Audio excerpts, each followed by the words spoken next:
as big as the gap may be between Hakeem and the Joker in terms of shooting, the gap is 10 times worse between Olajuwon's ability to defend. That gap is even wider. Going straight to the top. Just put the stack on the clock. I am Rihanna's a shot. I'm going straight to the top. Yo, what's going on, everybody? Mike here, Sports and the Real podcast, coming at you once again. As always, appreciate you guys joining me. Don't forget to like, subscribe, share, tell a friend and tell a friend and tell a friend wherever you're listening, watching this episode. Thanks for hanging out for a few minutes, talking football and basketball today. So let's get into it. Don't forget to check out the website as well, sportsandthereal.tv. Before I get into it, sportsandthereal.tv. But yeah, share, comment, like, whatever. Let's keep the party going over here. All right, so let's do a quick college first. Honestly, I've been saying this for weeks. College is not as exciting. College football is not as exciting. The games get exciting, but there is no drama. There is no theme to the seasons, right?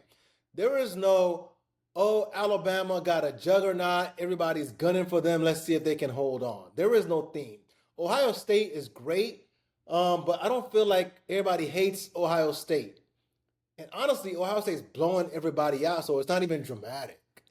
Now, some will say, their schedule's not that tough. The Big Ten ain't really all that good, so on and so forth. They should have been in the SEC. We'll see what's up.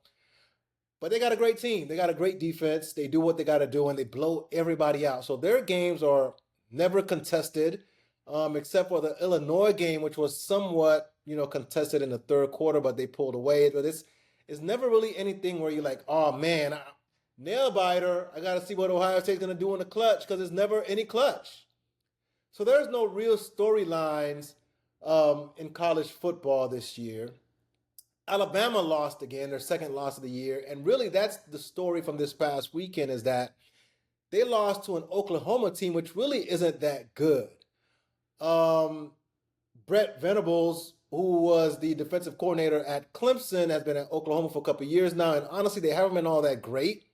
Their defense, is up and down. Sometimes they've fall prey to looking like a Big 12 type of defense, and sometimes they look better. But they beat Alabama, and I don't know what else to say for Alabama besides Alabama fans are highly upset, which they should be, with Kalen DeBoer. And I said this when they lost to Florida State. I was like, he's on thin ice. And Alabama, obviously, when Nick left, they weren't going to be what, they used to be with the portal and, kids getting paid now. They're not going to be able to recruit all this talent and stack them up like they used to, which is part of the reason Nick Saban is never going to admit this. Part of the reason why Nick Saban left is he didn't want to deal with that. He wanted to stack the chips, all right? Nick wanted to stack the chips, and he wasn't going to be able to because Cats was transferring. Cats wanted to get paid. And so what's left behind is what Kalen DeBoer has inherited. Now, I'm not saying Kalen DeBoer, should keep his job because of that, but times have changed. And there's not a dominant team anymore. So when you're an Alabama fan, you're like, hey, man, we want to go undefeated too. You're like, well, it's not always possible. Not in this conference that you're in, right? And not in this time period that you're in. But I don't know if Kalen DeBoer is that dude in terms of coaching in the SEC, right? I don't see, except against Georgia, I don't see the toughness that you expect out of Alabama players. Again, transfer portal, all these things happening, right? Maybe they're not recruiting all the guys that they usually get. I don't know. But there is something different about Alabama, and the fans ain't happy. So they're probably going to want to buy him out like everybody else is buying, every other school is buying their coaches out. But that second loss takes Ty Simpson out of the Heisman, which is really what I wanted to get to today in terms of college football. That second loss takes Ty Simpson. That second loss takes Ty Simpson out of the Heisman, which I didn't think he was a Heisman Trophy candidate anyway. But it leads to my greater point in that, and I've said this for a couple weeks now, this has to be the sorriest group of Heisman candidates ever. Yeah, Fernando Mendoza is on an undefeated squad in Indiana. I guess you can say Julian Sayin is undefeated at Ohio State. But, I mean, those team records are just, they're team records. Nobody is putting up a Heisman season. Nobody's putting up nasty numbers. Nobody's having really tremendous Heisman moments. So you're like, okay, I guess we'll giving the Heisman to Fernando Mendoza. But honestly, I mean, I mentioned last episode, I talked about Jeremiah Love maybe being a Heisman candidate, but they don't give it to running backs like that, especially if you're not doing something crazy like running for 2,000 yards. So this has to be like one of the weakest Heisman years ever. I can remember in like recent memory, I can't remember anything looking this bad where you're like, damn, who is anybody really a Heisman winner? Somebody's gonna get it. They're gonna give it to Fernando Mendoza or Julian Sayin, right? Whoever ends up undefeated, probably. I don't know. Probably have a tie, a co-Heisman winner. But there is really nothing about any of these Heisman candidates that you're like, this guy is a Heisman winner. This guy is a Heisman winner. They're just meh.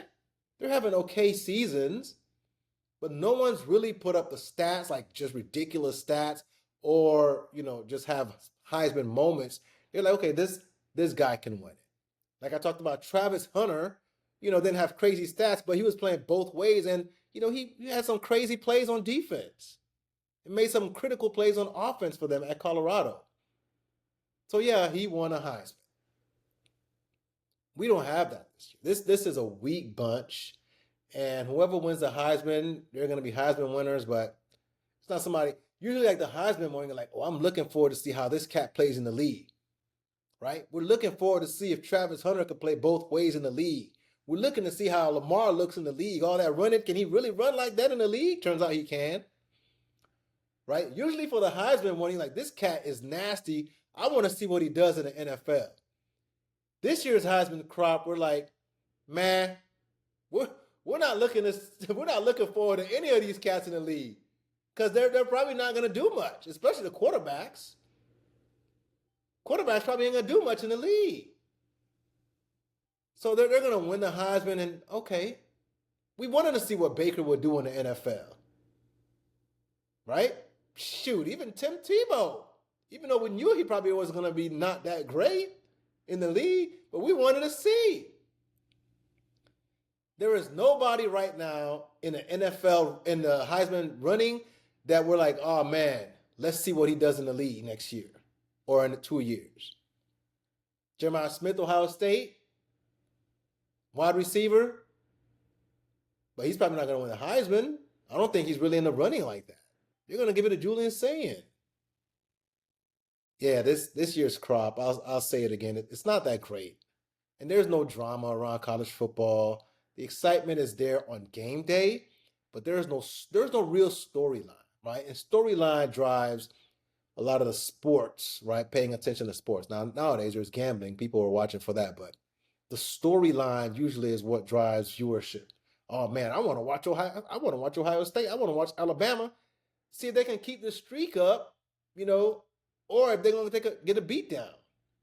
If somebody's going to pull an upset. There's none of that this year. All right, let's move on. NFL. Storylines out of this weekend in NFL. So Shedeur Sanders got to play, and I called it a couple weeks ago. I said, hey man, Dillon Gabriel is small. His arm is weak. I mean, we know his ceiling. All right, we know Dillon Gabriel's ceiling. I said, hey, let's give Shedeur a shot. And turns out Dillon gets hurt. Hope he gets well. You know, he's not out for too long, concussion. And Shedeur comes in. And of course, as I wasn't watching the dang Browns and Ravens game, right? But Red Zone, you know, comes on or whatever. And Shedeur's not doing great. Actually, he sucks. Shedeur looks awful. And it turns out, talk about, well, he didn't get first team reps. He wasn't ready. True, second string quarterback doesn't get first team reps like that, right? He didn't feel prepared. Fine. First game, Ravens defense hasn't been really that good, even though it looks like they're probably getting better. We'll see as they, play against different teams. but but Shedeur looked god awful, and a lot of people seem to be doing two things. One, they're trying to blame Stefanski and saying Stefanski, sabotaging him. He didn't like him from the beginning. Blah blah blah. Which he might have a point. He might have a point. Because if I'm no expert, I'm no QB expert, but I said it a couple years ago when they first got to Colorado and people were all over Shedeur talking about, oh, that's an NFL type throw when he's making NFL plays. I was like, honestly, he's playing against these Big 12 teams and these sorry teams, lower division teams. And I was like, he's slow in the pocket. Shedeur is slow in the pocket. He holds on to the ball too long. Now in college at Colorado against Big 12, no defenses, you can get away with that. You won't get away with that in the NFL. And he's still slow in the pocket. He still holds on to the ball for too long. So those plays that he may have made in college ain't going to happen in the league. So his clock has to pick up. He has to get a faster release, let go, process faster, let go of the ball faster. All of that has to happen. And he has a bad O-line, so it has to be twice as fast.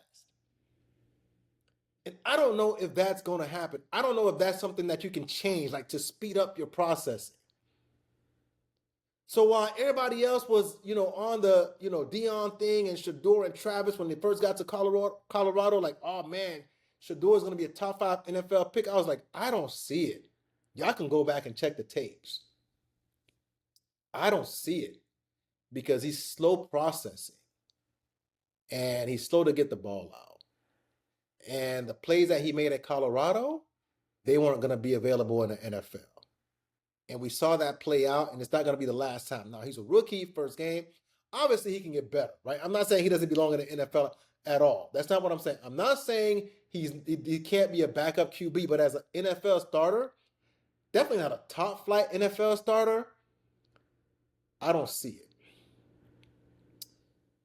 And it looks like Stefanski, right, for those who believe that it was, sabotage, it looks like Stefanski didn't really believe it either. He didn't see it either. I don't know if they forced Stefanski to draft Shedeur. I don't know.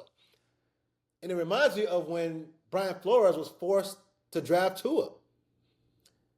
And then Brian Flores, doesn't play him. Ryan Fitzpatrick is playing, old veteran or whatever. And fans are like, why is Tua not playing? And of course, Brian Flores is not telling you, hey, man, I don't trust this cat.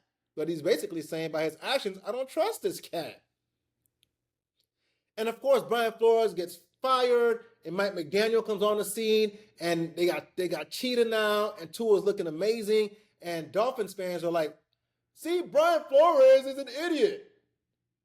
Brian Flores ain't no coach. Look at Tua balling out.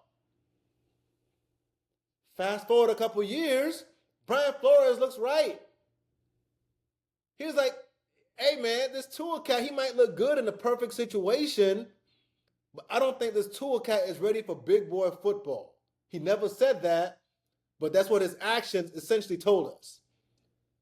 Brian Flores essentially told us by his actions, by not playing Tua early on, I'm not a fan of this cat. He really wanted Justin Herbert. I don't think this cat's ready for big-time football. And he's looking like he's right now with the Dolphins. And I think Stefanski's kind of in the same boat as Brian Flores. Stefanski, I don't know who he wanted. I don't know if he wanted Dylan Gabriel. Probably not. But I don't think he really wanted Shedeur. And now that Shedeur has to play, right, I don't know if he's really feeling it like that. So Shedeur may have a good game here and there, but I don't know if it's because, I don't know if Stefanski's really going to put his all into it because it's like, man, I don't know about this cat. I don't know if I really want this guy. I don't think he's that good. Right? When you're not into something, it's hard to put your all in it. Coaches ain't going to admit it, but if you didn't really want this guy, it's human nature.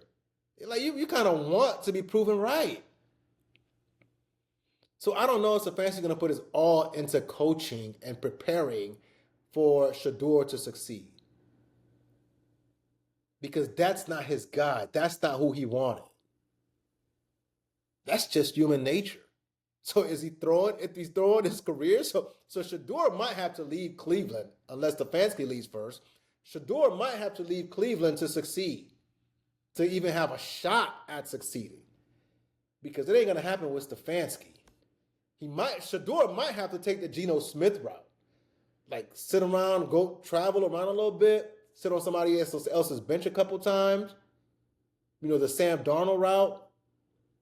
Learn a few things, learn behind a veteran, and then hopefully a coach trusts him enough to put him out there and coach him up, right, to see what he can do. And funny thing is, I was watching a clip of Tom Brady from a couple months ago where he talked about, everybody judges the quarterbacks, right? Everybody judges the quarterbacks. This quarterback is great, this quarterback is mid, this quarterback sucks. But nobody judges the offensive coordinator or the coach calling the plays. Nobody says, hey, man, your coach sucks. How is this quarterback expected to be good? Nobody says that. So when you watch a young quarterback, most fans, we watch young quarterbacks and they struggle, whether it's Shedeur or anybody else. We're like, hey, man, Shedeur sucks. And he very, very well may not be that great. But what we hardly ever take into account is, does his coach like him? Does his coach trust him? Is his coach even good? Like, all of that matters into the success of a quarterback. And as I'm listening to Tom Brady, I'm like, how many quarterbacks through the years have had it where their coach never trusted them? Or their coach just wasn't good? So you're saying, hey, man, this quarterback isn't good, but really it's the coach, the offensive coordinator who sucks. Who doesn't trust them, who doesn't know how to call plays, doesn't know how to game plan, doesn't know how to coach somebody up, doesn't know how to instill confidence. None of that. Doesn't know this guy's learning language. So a lot of times, me included, we're judging quarterbacks by their performance, but we don't know what the hell is going on behind the scene. We don't know what the hell is going on in their helmet. We have no clue. And it's evident when some of these quarterbacks change teams. I talked about it before with Ryan Tannehill going from Miami to Tennessee. All of a sudden, he looks pretty damn good. Sam Darnold looks pretty good, besides this past weekend where he sucked against the Rams. Geno Smith goes to Seattle and he looks pretty good. Baker Mayfield now looks pretty good in Tampa Bay. And it goes on and on and on. Tom Brady is right. And in this case, for Shedeur, I don't know if it's right or not, but it remains to be seen. Again, I'm not saying the guy's going to be a top flight quarterback. But I don't know if he's as bad as he looks right now. No reps. Don't know if the coach really likes him like that. So he's just in a tough spot. He's in a tough spot. Does he go to a new team and they have everything around him? He has protection and he looks decent? And he looks good?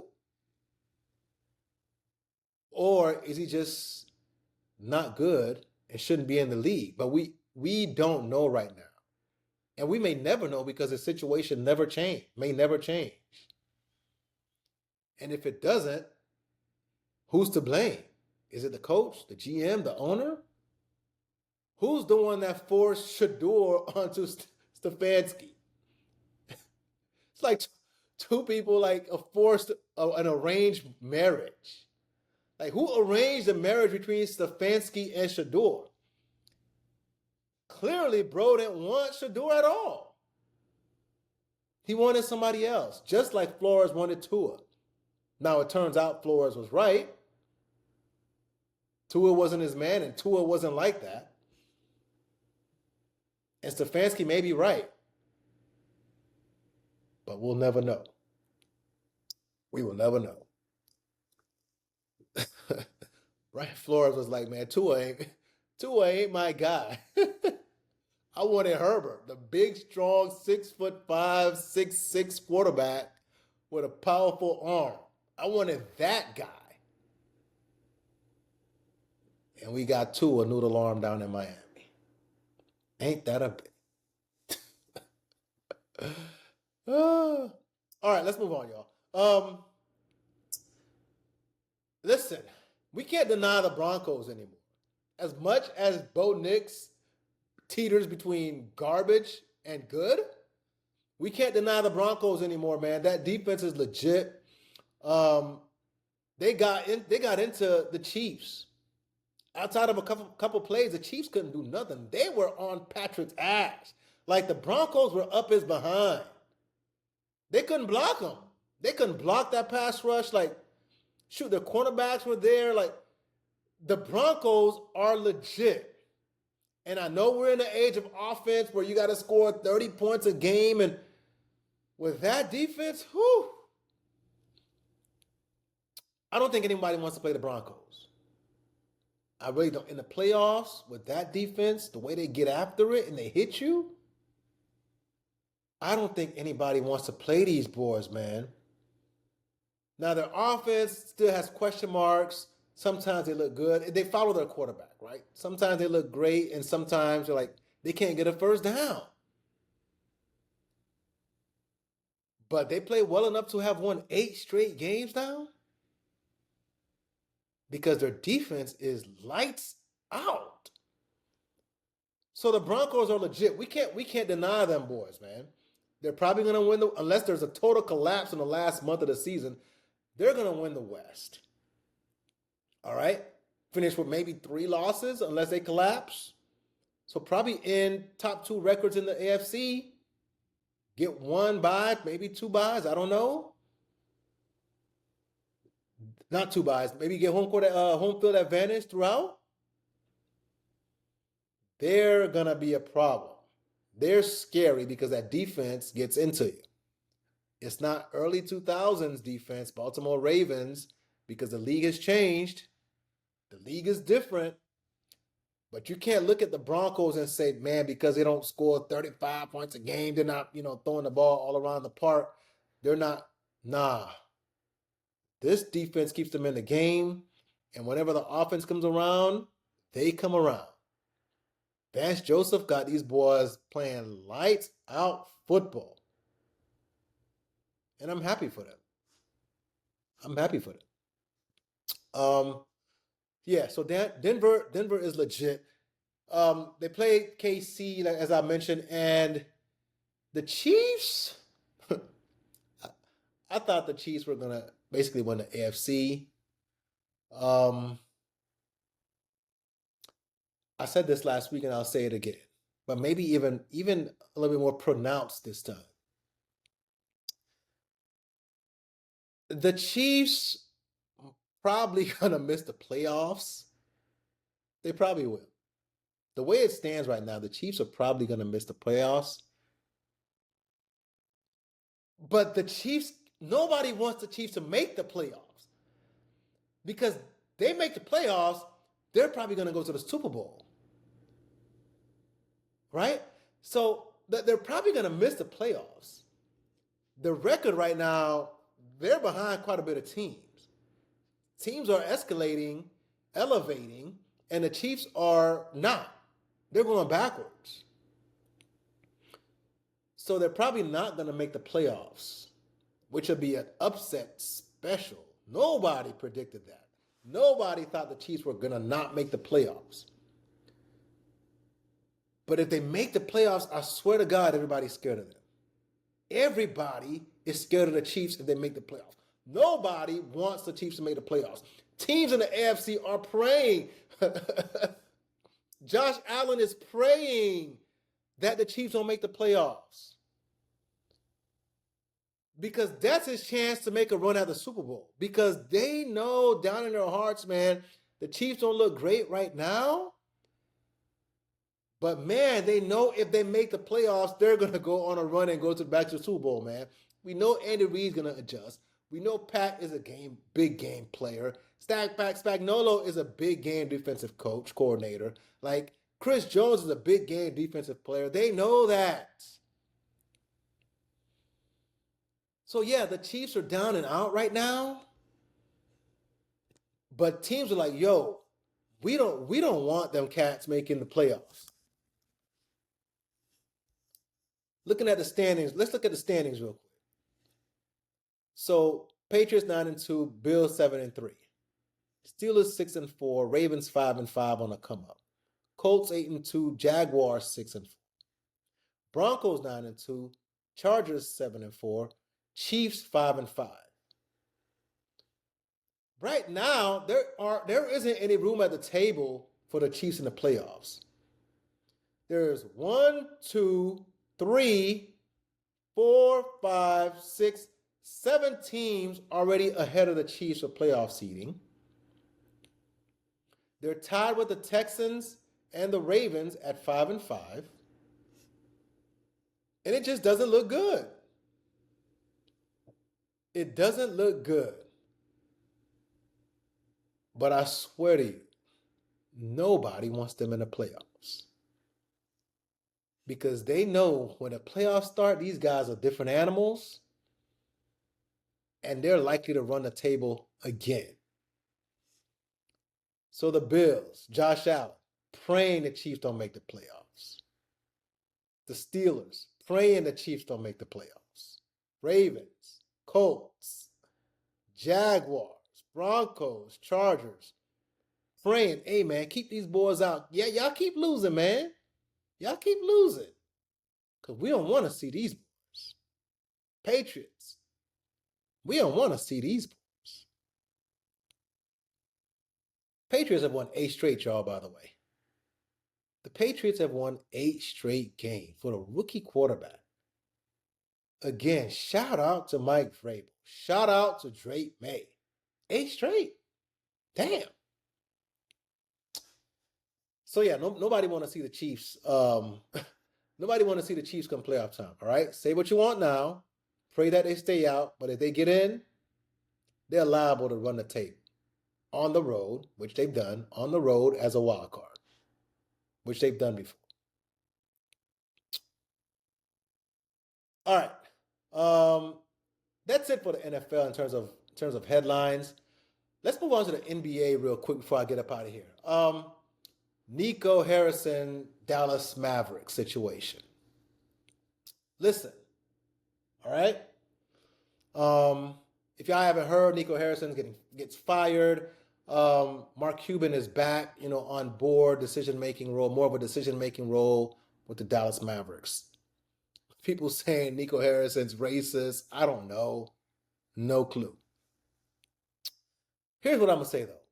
Nico Harrison's not making the decision to trade Luka for a broken down Anthony Davis by himself.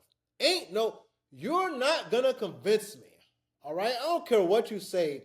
You're not going to convince me that Nico Harrison gets to basically all by himself make a decision not only to trade Luka. He's not trading Luka for the Joker. He's not trading Luka for Anthony Edwards or somebody like that. He's trading Luka for broken down Anthony Davis on his last legs anyway, who can't stay healthy. So you guys believe that by himself he made that decision and ownership didn't approve. There was something going on behind the scenes with Luka that caused the Mavericks to pull the trigger. All right? I don't care what y'all say. Nico might be racist or whatever, right? But he's not independently pulling that trigger for broken down Anthony Davis. He ain't. The trade didn't make any sense. It was shocking, not just because Luka in his prime gets traded, but he gets traded for Anthony Davis, who we know can't stay healthy. So are we firing him because he traded Luka, or are we firing him because the guy he got back can't stay healthy? Which we already knew, which the owner already knew or should have already known. So I don't buy that at all. There was something going on behind the scenes with ownership, whatever it was, that somebody signed off on Nico Harrison pulling that trigger. Because ain't no way. You're not going to convince me of that one at all. Nobody gets that leeway. No GM gets to trade the face of the franchise in his prime, international superstar who's got all types of eyeballs on him, face of the league type of cat, talks trash, game on point. There is no way By himself, Nico Harrison approved that trade unless the owner said, hey, let's do it. Let's make it happen. For Anthony Davis?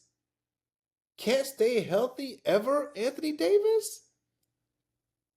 He couldn't stay healthy when he was slim. Now he looks overweight and pudgy. Shoot, Luka was overweight and pudgy and couldn't stay healthy come playoff time. Anthony Davis now is pudgy and can't stay healthy ever. Regular season or playoffs. You're not going to convince me, bro, that the GM did that by himself. And now that Luka's going off in Los Angeles, it looks even worse. But honestly, it was bad from the beginning. Yeah, you can say Luka's not a two-way player. He doesn't play any defense. You're not going to win a championship with somebody who doesn't play defense. You could say that. You could say, oh, yeah, he's not in shape. He doesn't take basketball seriously. You're not going to win a championship with somebody who doesn't take basketball seriously enough to keep themselves in shape. You could say that. You could. But what you can't say is that it was a fair trade to trade Luka for Anthony Davis's broken body. That was never fair. So the owner was in on it. And the conspiracy theorist in me says not only was the owner in on it, the league was in on it. Because Dallas turns around and they get the first pick. They get Cooper Flag. The kid who's been hyped since he was in like 8th grade. I don't know. So you want me to believe that Nico Harrison trades all-world Luka for broken down Anthony Davis for the Mavs to turn around and get the first pick with Cooper Flag's draft. And we're like, oh yeah, Nico did it by himself. Please. That junk is scripted, man. I don't give a damn what y'all say. That joint is scripted. So now Nico's fired for following the script. Nico Harrison's fired for following along with the damn script.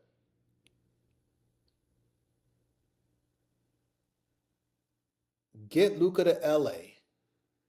International superstar. Bright lights of Los Angeles, Lakers. Oh my God, ratings go. Hey, Dallas. As a prize, as a thank you note, y'all get Cooper Flag. Is it just me? And Nico, if you follow the script, you'll be all right. Unfortunately, the script turns out to where Anthony Davis can't stay on the floor, which he never could. And now Nico's gone. And Mark Cuban is back in the driver's seat with the Mavericks. You can't tell me that, bro. Cooper was gifted to these boys. Terrible chance at winning a lottery. Come on, man. Stop it. Other NBA news. Willie Green gets fired. This hurts me, man. I thought Willie Green was a really good coach. I really did. I thought Willie Green was a really good coach. He did the best he could with the Pelicans, got them to the playoffs, so nobody expected. I don't know how people expect these coaches, especially in the NBA where stars matter so much. I don't know how people expect coaches to win when your star is always hurt, when your star doesn't care enough to get himself and keep himself in shape. So how was Willie Green supposed to succeed? This hurts me, man. It bothers me. How was Willie Green supposed to succeed when the dope boy can't stay on the court? How? It's like this cat was supposed to be generational, right? And he's not. And the reason he's not is not because he has no game. He's still athletic. It's because he doesn't care enough to keep himself in shape. The Pillsbury Doughboy can't keep himself in shape, so you're telling Willie Green that he has to win games. He has to go to the playoffs consistently with the Pelicans because Zion can't keep himself in shape. He can't stay on the floor. That is unfair. In the NBA, in a league that is star-driven, Brandon Ingram is gone. Like in a league where top-flight players matter more than any other league, you need dudes. The dude that he thought he was getting, he never had, but for like 5 games. 5 games a year. And you expect him to win games, and then you fire him at the beginning of the season because the team looks bad? What does the Pelicans owners and management want Willie Green to do? That's the explanation I'm looking for. Because this guy did a hell of a job in getting them to the playoffs, getting them to the brink of the playoffs. With really no star players. Brandon Ingram was getting hurt. Zion's always hurt. Like, come on, man. That kind of stuff you're like, come on, man. What do you expect the coach to do when the doughboy can't stay on the floor? The Pillsbury doughboy.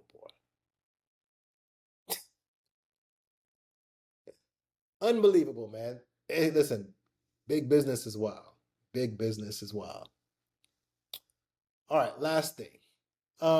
See, I try to mind my own business. I really do. I try not to, go at these current players anymore. But sometimes you hear stuff, it just gets under my skin, so I have to. They provoke me. All right? I get provoked into, going off sometimes because I can't believe it. I can't believe, if you guys, watch ESPN at all, Kendrick Perkins, who's supposed to know basketball, played in the NBA, played in the league when it was tougher, has the nerves to say the Joker's games, because Joker is putting up some nasty numbers, no doubt, but he got the nerves to say that Joker's games are making Hakeem's nasty games look normal. Joker's stat lines are making Hakeem's stat lines look normal. I can't stand for that, bro. I cannot do it. I won't do it. I won't do it. Because, first of all, you're comparing different eras. And that's what, in the context, is what's missing from people who just look at stats. They look at stats and say, oh, he gets 30 points and 15 boards and 15 assists. They don't add the context of the era, right? And Joker is a nasty player. Clearly the best player in the league. Nasty player, unstoppable, right? In any era, no doubt about it. Offensively, the Joker is unstoppable in any era by anybody. Like, I don't think Hakeem is stopping Joker in the 90s. He's not. The Joker he's too skilled. He's too big. He got all the moves. He's unstoppable in any era. But you know what? The Joker has zero chance of stopping Hakeem either. None at all. Hakeem is doing whatever he wants to the Joker. So let's stop that right there, right? That's number one. Joker's unstoppable in any era, but Hakeem is giving Joker the same buckets. But here's the problem with these stat boys who don't understand basketball. Hakeem had to fight for every rebound, man. These guys played in a phone booth. Like, the game was a mid-range game, played inside the three-point line. You had to box out to get a rebound. So when Hakeem puts up a stat line where he gets 30 points and 20 boards or whatever, like, those 20 boards were earned. He was fighting off power forwards and centers, bro, actually boxing out. Unfortunately, Joker ain't really boxing out, and when he does box out, he's boxing out a toothpick because there really ain't nobody his size. Like, everybody's shooting threes, and we know threes are into long rebounds. Nobody's boxing out under the rim like that. So, yeah, you get 15 boards, but 13 of them might have been uncontested.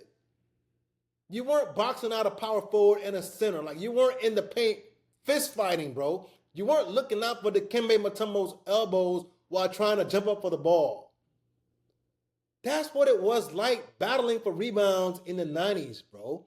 And anybody who's played basketball, whether it's organized or pick up at LA Fitness, you know there's a difference between a rebound where there's a long shot and the ball just comes to you because you're there, and a rebound where you're having a fight for it and you're snagging it over somebody, like big boy rebounds. And what you see is Olajuwon is doing it while still getting 30 points. He's fighting for rebounds, getting boards. You can't say stuff like that without the context of the environment, bro. You can't. And here's what's even worse. Here's what's even worse, right? Not just the context of the era of the battling for rebounds. What's even worse is you completely remove Hakeem's defense from the equation when you talk about stats. You completely remove quadruple doubles where the cat is blocking shots and getting steals. You completely remove that. So those numbers, Joker will never touch. Joker will never touch Hakeem's defense.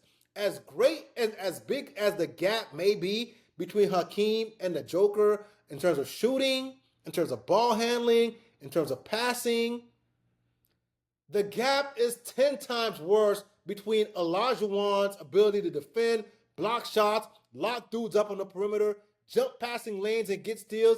That gap is even wider, 100 times wider than the gap between Joker's passing and Olajuwon's defense. Not even close. You want to talk impacting the game? This dude impacting the game on both ends. Olajuwon was so great that like dudes don't clown Houston for picking Olajuwon over Michael Jordan to GOAT.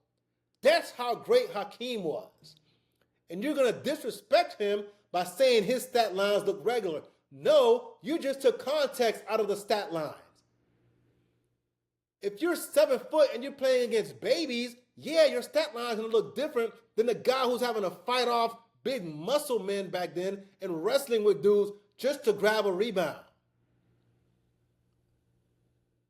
And having to block shots and everything being in a phone booth, it's going to look different. And even then, his numbers are still historical and nasty. I'm not going to let you disrespect the dream like that, bro. That brother is a freaking legend, and his numbers are legendary. So yeah, have your numbers. Have your numbers, Jokic. You're nasty. He's great. No one is denying the Joker. Historical numbers. But to just make a silly comment like they make Hakeem's numbers look regular, no, they don't. Because the Joker will never get 10 blocks. He'll never get 10 steals. Never. That's not even a dream. No pun intended. The Joker will never put up defensive numbers like that. So yeah, he's basically Luka in a center's body. Put up triple doubles, points, rebounds, assists.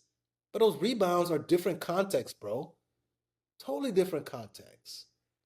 You're not having to box out. Long shot, long rebound, and you're playing against mini centers. You're playing against guys who should be small forwards. And you're grabbing a ton of rebounds. Stop it.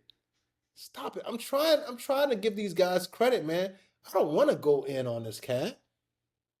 I don't want to go in on Jokic because I respect him. I love it. Matter of fact, I watch Denver more than any other team in the league. I watch the Nuggets. Outside of Nuggets fans, I might watch the Nuggets more than anybody else in the league because I love the way they play basketball. I love the way the Joker plays basketball. Like, this cat's amazing. But you can't disrespect the dream. All right? You can't say stuff like that. Making his numbers look regular. Are you serious? Are you only concerned about the offensive side of the ball? Does defense not matter? Like, Hakeem comes down, dunk on you, or give you the dream shape, come back down, and send your junk to the second row. Pin your junk against the backboard and run back down on fast break. Yes, that's the type of cat he was. 2 ways. That's what happens when you look at stats, though. In this day and age, you only look at stats, and because of that, you negate like the greatness of previous generations. Cat who actually had it locked down. Cats who were actually in physical fights during a game. Damn, I thought Perk was better than that, man. I really was. Unbelievable. Unbelievable. Sorry, I had to get that off my chest. I can't sit there and watch the legends of the past get disrespected. Not Hakeem. Hakeem ain't did nothing to nobody. He just comes to the game, you know. He sits there quietly like his son's playing college ball now. That he's just living life, man. Why we gotta disrespect the dream?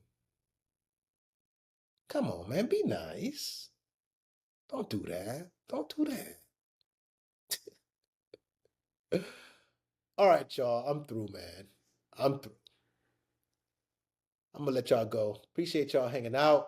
As always, I'm going to catch y'all next week. Y'all have a good week. Be great. Go out and be great. Mike, Sports in the Real. Peace. I'm going straight to the top. Just put the sec on the clock. I am Ray Allen's a shot. I'm going straight to the